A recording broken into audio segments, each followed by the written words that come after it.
பேர் ஆர் செல்வன், ஊர் செட்டிக்குளம். நான் வந்து பிகாம் முடிச்சிருக்கேன், ப்ளஸ்ஸு டிப்ளமோ இன் கம்ப்யூட்டர். 87 முடித்தேன்.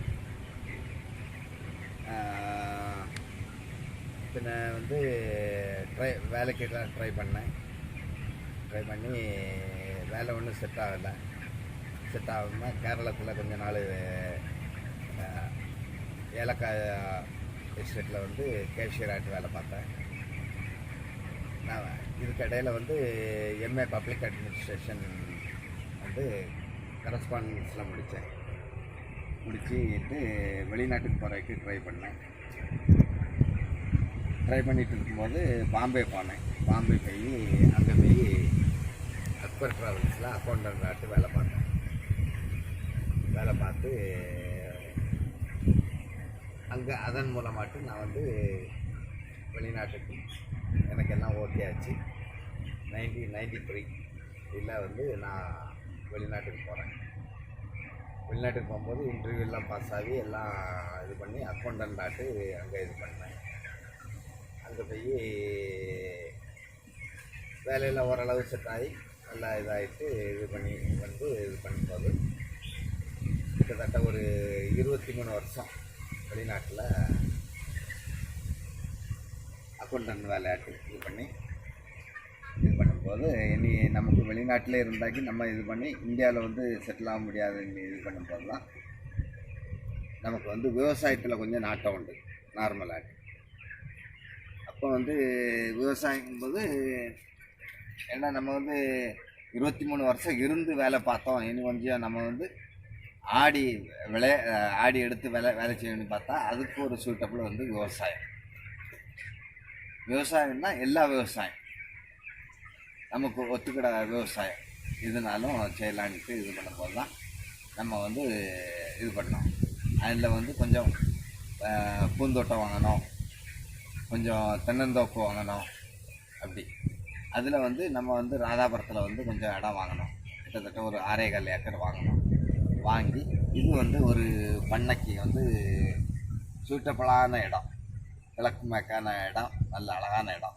அதனால் வந்து இதை வாங்கி பண்ணையெல்லாம் போட்டோம். பண்ணை போடுறதுக்கு வந்து கிட்டத்தட்ட எனக்கு வந்து ஒரு 25-30 லட்சம் ஆயிடுச்சு.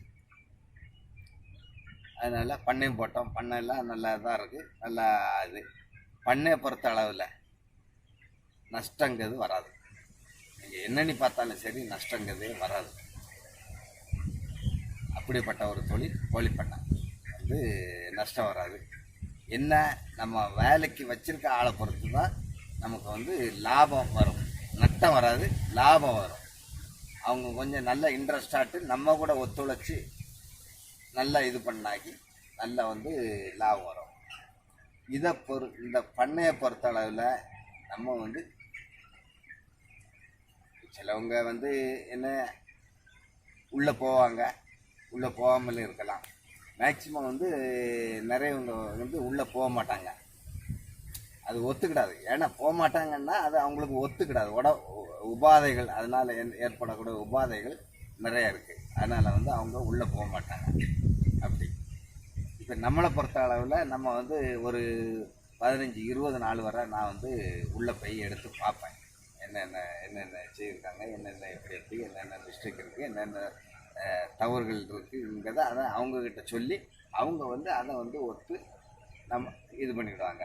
சிலவங்களுக்கு தெரியாது. அதை வந்து நம்ம காமிச்சு கொடுத்துட்டோம்னா ஓகே, அடுத்த நேரம் அவங்க அதை இது பண்ணிவிடுவாங்க. அப்போ நமக்கு வந்து நமக்கும் கொஞ்சம் ஃப்ரீ ஆயிரும். அவங்களும் அதை வந்து அடுத்த நேரம் அது எதில் ஏற்பட்டாலும் அதை வந்து சரி பண்ணிடுவாங்க. பின்ன இதில் வந்து லாப நட்டம்னு பார்த்தாக்கி வந்து நட்டங்கிறது இல்லை. அதனால லாபத்தை பொறுத்த அளவு வந்து நம்ம தொழிலாளியை வச்சு தான். எதுவுமே ஒரு கை சேர்ந்தால் ஓசை வராது. அதனால் இரு கை சேர்ந்தால் தான் நமக்கு ஓசை வர்றதுனால நம்ம ஒன்று, தொழிலாளி ஒன்று. அப்போ அவங்களுக்கு அவங்க தெரியாததை கேட்கணும், நம்ம தெரிஞ்சதை அவங்ககிட்ட சொல்லணும். அப்போ அவங்க சொல்லதை நம்ம ஏற்றுக்கணும், நம்ம சொல்லதை அவங்க ஏற்றுக்கணும். அப்போ தான் நம்ம வந்து ஒரே வழியில் பயணிக்கும் போது நல்லா இதாக்கி இது பண்ண முடியும். அப்போது நம்ம இதை சொல்லும்போது அவங்களும் ஒரு ஐடியா இருந்தால் அதையும் கேட்டு நம்ம ரெண்டு பேரும் சேர்ந்து இது பண்ணும்போது நல்ல இதாக இருக்கும். இப்போ பண்ணையை பொறுத்த மட்டும் அவங்க என்ன செய்கிறாங்க ஏது செய்கிறாங்கன்னு நம்ம வந்து உன்னிப்பாக பார்க்கணும். பார்க்கணுன்னாக்கி அவனை வந்து ஒரு இதாட்டு தான், அதாவது சந்தேக கண்ணோட இல்லாமல் நம்ம வந்து ஒரு நேர் வழியாட்டு பார்க்கணும். பார்த்தா தான் அதை வந்து நம்ம இது பண்ணணும். சந்தேக கண்ணில் இது பண்ணும்போது அவங்க, அதாவது தொழிலாளி வந்து நம்மளை சந்தேகத்தோடு பார்க்காங்க நினச்சிருவாங்க. நினச்சாக்கி ரெண்டு வழிக்கு பேரும் ஒன்று நடக்கும். அதனால் நம்ம என்ன செய்யணும், அவங்கள நம்ம தோளில் தட்டி கொடுத்து அவங்கள நம்ம வந்து எவ்வளோ வேலை வாங்க முடியுமோ அதைத்தான் நம்ம செய்யணுமே தவிர மற்றபடி சந்தேக கண்ணோட பார்த்தோம்னா ரெண்டு வழிக்கு பேரும் நம்ம தொழில் நஷ்டம். அவங்க நஷ்டப்பட போகிறதில்ல, பண்ணையாக வச்சுருக்க என்னைய மாதிரி உள்ள ஆட்கள் நஷ்டம் ஆயிடுவாங்க. அது அப்படி தான் நஷ்டம் ஆகுமே தவிர அல்லாமல் பண்ணையை வந்து நம்ம கரெக்டாக கொண்டுக்கிட்டே இருந்தால் பண்ணை பொறுத்தவரை நஷ்டம் வரை எந்த விதத்திலும் சான்ஸே கிடையாது. பின்ன இயற்கை வந்து இயற்கையை வந்து நம்ம வெல்ல முடியாது. அதுக்கு முன்னெச்சரிக்கையாட்டு நம்ம என்னென்ன செய்ய முடியுமோ அதை நம்ம செய்துக்கிடணும். இப்போ உதாரணத்துக்கு சூடு வந்து நம்ம ஒன்றுமே செய்ய முடியாது. அதுக்கு என்ன செய்யணுமோ அதை நம்ம வந்து முன்னெச்சரிக்கையாட்டு செய்து இது பண்ணிக்கிடணும். செய்து முடித்தாதான் நமக்கு வந்து நல்ல இதாட்டு இது பண்ண முடியும். மற்றபடி பண்ணை வந்து நல்லா சுத்தமாக இருக்கணும். சுத்தமாக இருந்தால் தான் சுகம் தரும். அதே மாதிரி சுத்தமாக இருந்தனாக்கி கோழி வந்து நல்லா இருக்கும். இப்போ ஏன் இவ்வளோ சுத்தமாக இருக்கணும் அப்படின்னாக்கி, சுத்தமாக இருந்தால் நோய் பரவாமல் இருந்தாக்கி அதனுடைய இறப்பு விகிதங்கள் குறையும், அதனுடைய வளர்ச்சி கூடும் சுத்தமாக இருந்தாக்கி. அதனால் நமக்கு கொஞ்சம் கெயின் கிடைக்கும். இப்போ கெயின்னாக்கி என்ன, அதனால் நமக்கு வந்து லாபம் கிடைக்கும். அதுதான் அதில் உள்ளது. மற்றபடி இதில் வந்து ஒரு கோழிக்கு வந்து என்ன நம்ம வளர்த்து கொடுத்தோம்னாக்கி மினிமம் அவங்க வந்து கம்பெனி ரேட்டு ஒரு ரேட்டு வச்சுருப்பாங்க. இந்த ரேட்டு இவ்வளோ 3 ரூபா 50 பைசா, மேக்சிமம் வந்து 7 ரூபா 8 ரூபா வரை வாங்கலாம்.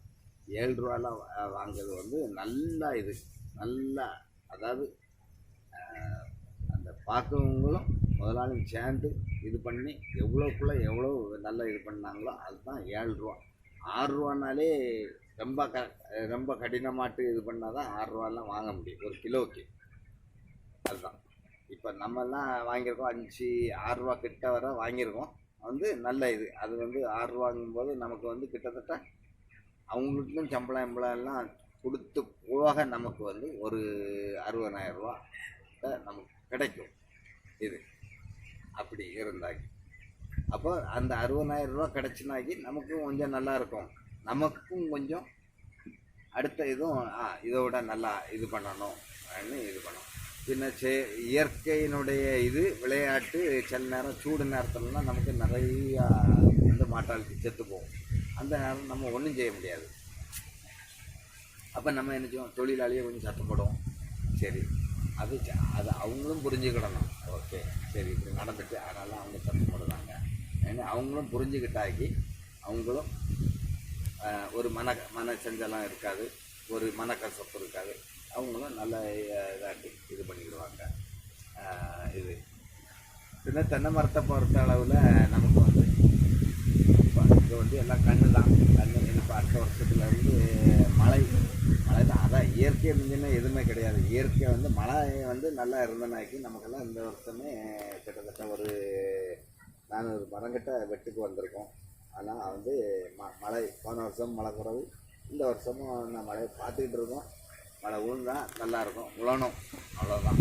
விழுந்துட்டுனாக்கி நல்லாயிருக்கும். மழை விழுந்தனாக்கி இப்போ நல்லா காய் இருக்கும். தென்னை மரம் பொறுத்த அளவில் நமக்கு இப்போ என்னென்னு பார்த்தாலும் ஒரு 2 மாதத்துக்கு ஒருக்கா ஒரு 20,000 ரூபா கிட்ட தேங்காய் வெட்டிடுது. ஏன்னா ஒரு 100-120 மரங்கிட்ட தான் நல்லா வெட்டுது. தண்ணி தான் பிரச்சனை. தண்ணி நல்லா இருந்ததுன்னா ஓகே. இப்போ நமக்கு 2 போர் இருக்குது. 2 போரும் வச்சு கிணறு ரொம்ப ஆழம் கிடையாது. அதனால அந்த கிணறையும் வச்சு அப்படியே மேக்கப் பண்ணி அப்படியே போயிட்டே இருக்குது. இன்னும் நம்ம வந்து இறைவனை தான் நம்புதோம். இறைவனை நம்புதுன்னா மழை தான் நமக்கு இறைவன். அதே மாதிரி இறைவனை தான் நம்பிக்கிட்டு இருக்கோம். மழை வந்தோம்னா நமக்கு எல்லாம் இதாக இருக்கும்.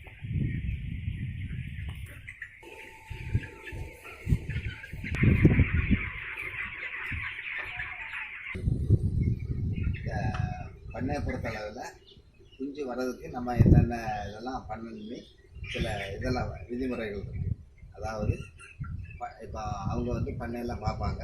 பார்த்துட்டு சரி குஞ்சு இன்றைக்கி வரும் நாளைக்கு வரும்பாங்க. இன்றைக்கி தான் வருதுன்னு வைங்களாம். அப்போ நம்ம வந்து இதை செய்யுங்கம்பாங்க. அதாவது ப்ரூடிங், அதாவது தும்பெல்லாம் பண்ணையை க்ளீன் பண்ண பிறகு தும்பெல்லாம் போட்டு நம்ம ரெடி பண்ணி வச்சுக்கணும். அதை வந்து ப்ரூடிங் கட்டணும். அதாவது இவ்வளோ பேஸ் விட்டு படதாவை வந்து அதாவது உள்ள காற்று வராத அளவுக்கு நம்ம வந்து இது பண்ணி கட்டணும். கட்டிட்டு அதுக்குள்ளே இந்த அட்டையில் வந்து குஞ்சு போடுறதுக்குள்ளே இதெல்லாம் போட்டு இப்போ வந்து ஒரு சைடு வந்து 10 இது போட்டோம்னா 10 இதுக்கு வந்து அட்டையை போட்டு அதுக்குள்ளே வந்து 7 கப்பு தண்ணி 7 தீவனத்தட்டெல்லாம் வச்சு இது பண்ணிடணும். இப்போ குஞ்சு வந்த உடனே குஞ்சு வரைக்கும் முன்னே கறி, அதாவது சார்கோல், அதாவது கறிக்கட்டையில் வந்து தீயை போட்டு வச்சு நம்ம பானையில் போட்டு ஒவ்வொரு அட்டைப்பட்டிக்குள்ளே வந்து ஒரு 600-700 குச்சி போடலாம். அதுக்கு ஒரு மண் பானையில் கறியை போட்டு வைக்கணும். போட்டு அந்த மண் பானையில் வந்து ஓட்டையாக போட்டுருவோம். அதிலிருந்து அந்த ஹீட்டு வந்து வேப்பர் ஆகும், வெளியாகி அந்த குஞ்சோளுக்கு இதாகும். அதாவது என்னன்னாக்கி நம்ம நாட்டுக்கோழியில் வந்து குஞ்சு வந்து தாயினுடைய சூட்டுனால தான் அதுக்கு வந்து இந்த என்னது அந்த இது கரையும், அண்டி கரையும்பாங்க. அதே மாதிரி இதுக்கு வந்து இந்த சூட்டுனால தான் இது வந்து கரையணும். அப்போ தான் அந்த குஞ்சு வந்து 50 நாள் வளரக்கு ஏதுவாட்டு இருக்கும். இனி அதெல்லாம் அதுக்குள்ளெல்லாம் போட்டு வச்சுட்டு அந்த மண்பானையெல்லாம் தூக்கி உள்ளே வச்சிடணும். வச்ச பிறகு குஞ்சு வந்த பிறகு அதுக்கு வந்து முதல் தீவனமே தண்ணி தான் கொடுக்கணும். தண்ணி வந்து இப்போ கருப்பட்டி தண்ணி, இல்லைன்னா சீனி தண்ணி, இல்லைன்னா குளுக்கோஸ் தண்ணி. ஆனால் இதில் நல்லது எதுன்னா கருப்பட்டி தண்ணி தான் நல்லது. கருப்பட்டி தண்ணியை நம்ம வந்து கலக்கி அந்த கட்டில் வந்து இது பண்ணி வச்சிடணும். அப்போ அந்த குஞ்சியை போடும்போது அதை உடனே போய் குடிக்கிறது வந்து தண்ணியை தான் குடிக்கும். அப்படி நாள் மட்டும் அந்த தண்ணியை வச்சு இது பண்ணிடணும். தண்ணி இது பண்ண பிறகு அதை மாற்றின பிறகு அவங்க வந்து குளுக்கோஸு பின்ன மருந்து, இந்த ஆன்டிபயோட்டிக் மருந்தெல்லாம் தருவாங்க. அதை கலக்கி நம்ம கொடுத்துக்கிட்டே இருக்கணும். இதே மாதிரி தீவனம் இதுக்கு வந்து 3 டைப்பான தீவனம். குஞ்சில் வந்து 1, அதில் பாரு 2வது வளர்ச்சி 1, 3வது வளர்ச்சி 1, அதுக்குன்னு 3 தீவனங்கள் தருவாங்க. அதை வந்து நம்ம அவங்க அந்த டைம் தெரியும், அந்தந்த டைமில் வரக்கூடியது அதை நம்ம கொடுத்துடணும். அதே மாதிரி இந்த குஞ்சு வளர்கிறதுக்கு 3 வேக்சின் போடுவாங்க. ஃபஸ்ட்டு ஸ்டெப்பு, 2வது ஸ்டெப்பு, 3வது ஸ்டெப்பு. அந்த 3வது ஸ்டெப்பும் முடிஞ்ச பிறகு தான் அதுக்கு பிறகு வேக்சின் இருக்காது. குஞ்சோட வளர்ச்சி வந்து 45 நாள், சில நாள் கூடி போனால் 50 நாள் ஆயிரும். ஆமாம், அதுக்கு மேலே அது வந்து கம்பெனியை பொறுத்து விலை இருக்கும், எல்லாமே இருக்கும். அதை பொறுத்து வச்சு 50 நாள் 52 நாள் ஆகும். இந்த குஞ்சு வளர்ச்சி வந்து எப்படி இது பண்ணாங்கன்னா, இத்தனை நாளைக்கு ஒருக்கா வந்து வெயிட் போடுவாங்க. வெயிட் போட்டு வெயிட் வந்து 200 கிராம் இருக்கணும் வெயிட்டு. அதாவது அந்த குஞ்சு போட்டதுலேருந்து ஒரு 8 நாள் அதில் வந்து 200 கிராம் இருக்கணும். இந்த 8லேருந்து 15வது நாளுக்கு வந்து 400 கிராம் இருக்கணும். இந்த 2 வெயிட்டும் நம்ம இந்த இது அப்ரோச் ஆகிட்டு நம்ம ரீச் ஆகிட்டோம்னாக்கி அதுக்கு பிறகு இந்த கோழி என்னென்னு பார்த்தாலும் அவங்க வந்து நல்ல ஒரு லாபத்துக்கு வந்துடும். ஒரு இது வந்துடும். அதாவது 200 கிராம் 400 கிராம். இது கழிஞ்சு 3வது எடை 800 கிராம். அதுவும் வந்து ரீச் ஆகிட்டுனாக்கி 100க்கு 100% நமக்கு வந்து என்னென்னு பார்த்தாலும் ஒரு 40,000 ரூபா குறையாமல் லாபம் கிடச்சிடும். அதாவது 200, 400, 800 இந்த 3 வெயிட்டும் நம்ம டார்கெட் பண்ணிட்டோம்னாக்கி கண்டிப்பாக அது வந்து ஒரு லாபம் வந்துடும். அது நிச்சயம். என்ன இதுக்கு பிறகு இதை ரீச் பண்ணிட்டுனாக்கி அந்த குஞ்சு வந்து என்ன ஆட்டோமேட்டிக்காக ஒரு பெரிய மெச்சோர்டு ஆயிரும். மெச்சோர்டு ஆன பிறகு என்ன செய்யும், அது அதாவது பாட்டு போய் அதுக்கு இறையதுங்கும் பசிச்சுன்னா இறையதுங்கும் தாக எடுக்கிற தண்ணியை குடிக்கும். இது வந்து அது ஆட்டோமேட்டிக்காக செய்திடும். அதை ஒரு மனுஷன் செய்யக்கூடியது. பிள்ளைய நம்ம என்ன செய்தோம், ஊட்டி வளர்க்கும். ஒரு ஸ்டேஜ் அது ஸ்டேஜ் வரைக்கும் முன்னே ஊட்டி வளர்ப்போம். அது கழிஞ்ச பிறகு என்ன செய்யும், அது அதாட்டு தானாட்டு அள்ளி தரும். இது கழிஞ்ச என்ன செய்யும், அதாட்டு பசி வந்தோடனே கேட்டு வாங்கி திங்க தொடங்கும். இதே மாதிரி தான் அதுக்கும். ஆமாம். இனி இந்த இது நம்ம எவ்வளோ வளர்க்கமோ இதனுடைய விலை விகாரம் பார்த்தாக்கி மினிமம் வந்து ₹3.50. அதாவது அந்த இது கம்பெனிக்காரன் தரக்கூடிய விலை ₹3.50. இந்த ₹3.50 மினிமம், அதாவது குஞ்சு வளர்ச்சி இல்லை, உங்களுக்கு வந்து வெயிட் இல்லை, நீங்கள் தீவனத்தை கூடுதல் போட்டிருக்கீங்க ஆனால் அதுக்குள்ளே வளர்ச்சி இல்லை அப்படின்னு நீ வந்தால் மட்டும்தான் ₹3.50. இந்த அதாவது மினிமம் அவங்க வந்து வச்சுருக்கா ஒரு ₹59 வச்சுருப்பாங்க. ₹59, ₹60 வச்சுருப்பாங்க. அதாவது ப்ரொடக்ஷன் காஸ்ட்டு. இந்த காஸ்ட்டுக்கு உள்ளே இருந்துனாக்கி நமக்கு விலை அது மேலே ஏறிக்கிட்டே போகும். அதாவது அந்த இப்போ ₹59 நம்ம ₹60, ₹61 ஆகிட்டுனாக்கி நமக்கு வந்து ₹3.50 தருவாங்க. இந்த ₹59 வச்சு நம்ம ₹57 முடித்தோம்னாக்கி நமக்கு வந்து ஒரு ₹5, ₹5.50, ₹6 கிட்ட வந்துடும். அதை விடையும் குறைவாயிட்டுனாக்கி நமக்கு வந்து ரேட்டு கூட்டிகிட்டே போகும். ₹6, ₹7 வரை கூட்டிகிட்டே போகும். இது வந்து ஒரு கிலோக்கு. அப்போ நம்ம வந்து இப்போ 10,000 கோழி போட்டிருக்கோம்னாக்கி கிட்டத்தட்ட வந்து நமக்கு கிட்டத்தட்ட ஒரு 140, 150, 160, 170 வரை கிடைக்கும். 1,70,000 வரை கிடைச்சுனாக்கி நமக்கு என்ன செய்யலாம், தொழிலாளிக்கு வந்து கிட்டத்தட்ட ஒரு ₹30,000 சம்பளம் கொடுங்க. சாப்பாட்டுக்கு ஒரு 5,000, 35, ₹40,000 தொழிலாளிக்கு வச்சுருங்க வேலை செய்யவங்களுக்கு. 40,000 போக இப்போ இந்த 1,60,000 வரை கிடச்சிருங்க. 40, கரண்ட் பில்லுக்கு ஒரு 5, பின்ன பண்ணை கழுவுறதுக்கு ஒரு 5, இப்படி செலவெல்லாம் போக ஒரு 70, 80 வர 80 கிட்ட 1000 செலவு. ஊசி போட, வேக்சின் போடுறதுக்கெல்லாம் செலவுலாம் பார்த்தா ₹80,000 செலவாயிரும். 80 போக ₹80,000 நமக்கு லாபம் கிடைக்கும். ஆமாம்.